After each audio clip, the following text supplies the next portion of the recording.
Halo semuanya, selamat datang di YouTube gua Mino Dewi Ride. Kali ini gua lagi di sekitaran Al-Azhar ya, Al-Azhar di Kebayoran Lama ya, Kebayoran Lama Jakarta Selatan. Sekarang jam 8.03 pagi-pagi ya, gue jarang banget gue ngevlog pagi-pagi, bikin konten pagi-pagi ya, pengen coba aja hasilnya gimana. Karena kalau malam tuh kayak kelihatannya lebih seru gitu kan, gelap gitu kan, terus jalanannya juga bagus, city lightnya bagus gitu kan. Kalau pagi-pagi gimana gitu kan. Nah, eh, pas banget anak-anak sekolah lagi pada libur semester, jadi kayak jalan agak-agak lancar nih di daerah Jakarta dan sekitarnya. Dari kemarin hari Senin juga jalan udah mulai pada lancar, gak macet-macet banget, walaupun masih padat sih itu kan, depan masih agak padat gitu kan, tapi lebih baik daripada sebelumnya gitu.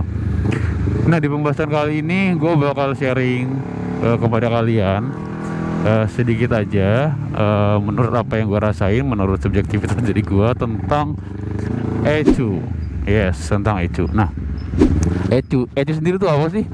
ECU sendiri ya, dari beberapa sumber yang gue baca itu ada yang menyebutkan sebagai Engine Control Unit, ada juga yang menyebutkan sebagai Electronic Control Unit. Gue nggak tahu pastinya yang bener yang mana, antara Engine Control Unit atau Electronic Control Unit. Mungkin itu penyebutan aja untuk setiap negara, mungkin beda-beda ya namanya atau gimana, tapi memang secara fungsi sama, itu semacam komponen elektronik yang fungsinya buat mengkontrol mesin kita gitu kan. Semua sensor-sensor yang ada di mesin itu masuknya ke ECU untuk diteruskan atau dikontrol gitu kan. Kurang lebih kayak gitu lah penjelasan kasar dari gue. Mungkin untuk penjelasan detailnya kalian bisa lihat di sini ya. Nah, itu mengenai ECU.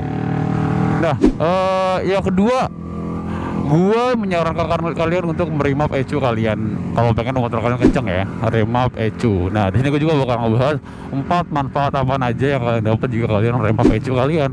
Nah, tadi ECU udah kita bahas. Yang kedua adalah remap. Kenapa kita harus meremap ECU, Bang? Kenapa kita harus nggak sadar-sadar aja? Kenapa? Nah, di sini ada tiga hal kenapa kalian harus remap ECU. Yang pertama, ECU standar itu telah diregulasi oleh pabrik sesuai dengan efisiensi pabrik. Jadi kalau motor kalian pengen kencang, kalian coba kulik di ECU-nya gitu kan. Jadi memang ECU standar itu buat di pabrikan motor itu lebih dipentingkan untuk efisiensi gitu, bukan buat kencang-kencangan. Itu yang pertama. Yang kedua, ECU dibatasi untuk emisi gas buang. Jadi kalau misalkan di negara-negara tertentu ada yang apa namanya, yang mengusung Euro 3, Euro 4 dan semacamnya lah ya, itu regulasi emisi di setiap negara atau gimana lah gitu. Nah, itu juga di setting di ECU juga, itu dibatasi sama si ECU. Nah, yang ketiga ada fitur safety atau fitur keamanan. Nah, ini juga kadang kebayang sama gua, kenapa batasan motor 1000 cc itu 300 lebih tepatnya 299 km per jam, padahal sekelas motor 250 cc kayak gua aja bisa sekitar 190 sampai 200 km per jam. Masa 1000 cuma 299 sih, kan kayak agak nggak make sense gitu kan. Ternyata setelah gue baca-baca memang ada regulasi yang menyebutkan bahwa untuk 1000 cc kecepatannya maksimal adalah di 299 gitu kan.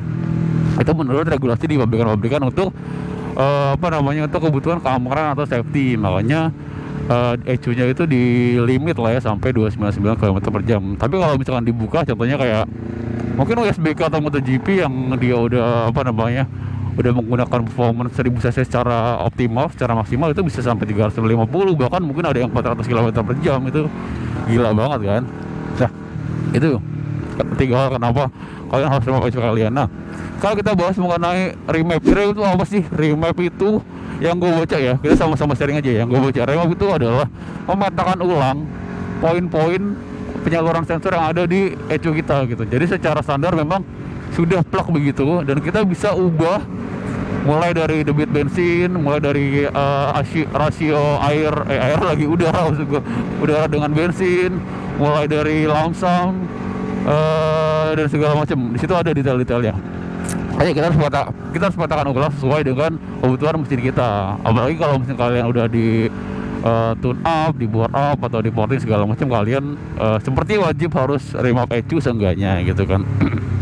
Nah, muncullah pertanyaan gitu kan, Bang, kenapa nggak beli ECU racing aja, Bang? Kenapa harus remap ECU? Emang remap ECU aman? Misalkan kalau error atau gimana, karena kan ini kan ECU original pabrik gitu kan. Nah, memang resiko ada ketika kita pakai ECU original untuk di remap, ada resiko-resiko tersebut. Tapi kalau memang kalau memang kalian ingin motor kalian kencang dengan budget yang dalam tanda arti standar gitu kan, nggak mehong banget. Kalau mau beli ECU racing tuh harganya, kalau CB250 RR ya, itu menurut gua gila sih. Di RSR-nya harganya sekitar 8 sampai 9 juta yang baru ya kalau nggak salah ya.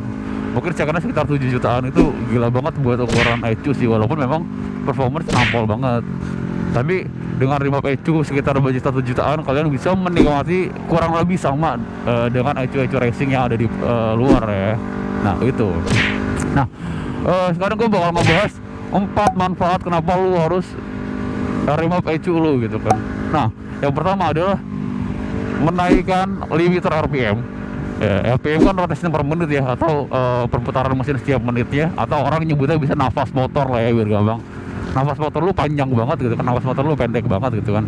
Nah, ketika lu pakai, oh shit kenapa nih agak, ketika lu remap ECU lu dan lu minta ke abang-abang tuning untuk, bang tolong limiternya dinaikin gitu kan, itu bisa. Misalkan limiter dari 10.000 RPM, lu gas sampai 10.000 RPM itu bisa mentok, lu naikin anggaplah jadi 12.000 atau 11.500, itu bisa.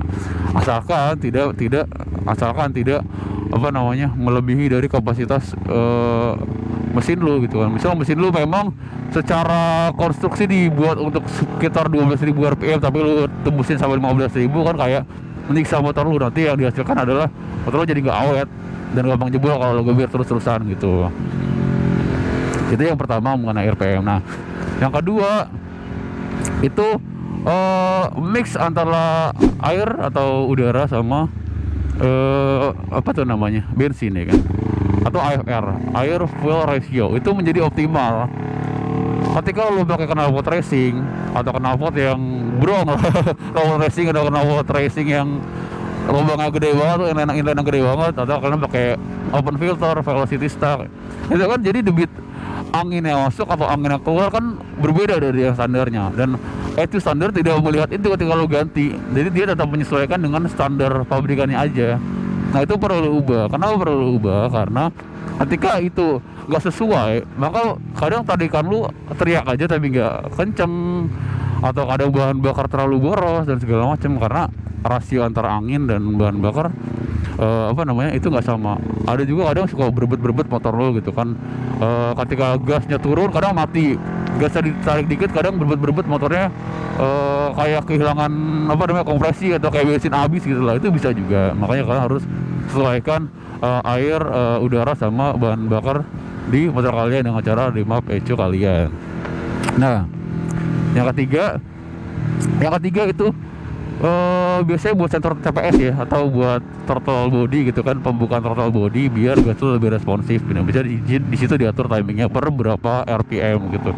Gua nggak tahu detail apa namanya tuningan atau gimana, tapi yang gua rasain ketika lo udah remap ECU itu, dia sudah tahu lah, abang-abang sudah tahu kita pengen motor kita kencang, dia tuning semaksimal mungkin yang dia bisa untuk meningkatkan kinerja. Dan salah satunya adalah sensor TPS yang diubah mungkin atau dimaksimalkan kinerjanya supaya gas kita lebih responsif. Dan which is itu pasti apa namanya mempengaruhi debit bahan bakar, dan bahan bakar kita pasti sedikit dibuka lebih banyak untuk apa namanya kebutuhan si gas throttle body tersebut. Which is itu bagus aja sih menurut gua. Kalau kalian mau motor kencang tapi bensin irit, gimana ya, kayak suatu hal yang bertolak belakang gitu kan menurut gua gitu. Nah, itu. Yang keempat atau yang terakhir adalah efisiensi bahan bakar. Di sini gue bilang efisiensi ya, bukan irit, efisiensi. Oh, motor lo mau kenceng, seenggaknya kalian juga harus sadar bahwa motor kencang itu pasti bahan bakar lebih boros daripada standarnya gitu kan. Toh motor kalian lebih kencang daripada standarnya, masa bahan bakar mau sama? Itu hal yang bertolak belakang ya guys ya. Jadi kalian harus paham itu. Nah, di sini fungsinya adalah untuk memaksimalkan debit bensin dari apa namanya remap ECU itu, supaya bensin yang dikeluarkan dari campuran angin dan apa namanya komponen-komponen lain itu sesuai. Jadi tenaga yang dikeluarkan optimal gitu, nggak terlalu boros, nggak terlalu irit, tapi pas sama kinerja motor itu yang ngasilin. Oh shit, kenapa nih? Oh jatuh anjir. Oh sorry guys. Nah itu yang ngasilin tarikan kita tuh enak di setiap RPM-nya gitu kan, karena bahan bakar yang masuk mah sesuai gitu kan sama apa yang dibutuhkan oleh mesin. Nah, udah macet lagi sampai sini. Nah, jadi kurang lebih kayak gitu tuh penjelasan gua mengenai remap ecu, mengenai ecu dan semacamnya. Mungkin kalau kalian ada yang kurang paham atau ada penjelasan gue yang kiranya salah, kalian bisa koreksi gue di kolom komentar, atau kita bisa sharing bareng aja. Kalian pengen ngebahas apa, kalian bisa sharing bareng di kolom komentar. Wah, hektik banget ya bagi-bagi ya. Oke, segitu aja video dari gue. Mohon maaf kalau ada kesalahan dalam penjelasan gue atau terbata-bata gue dalam menyampaikan. Sampai bertemu di video gue selanjutnya, and goodbye, thank you.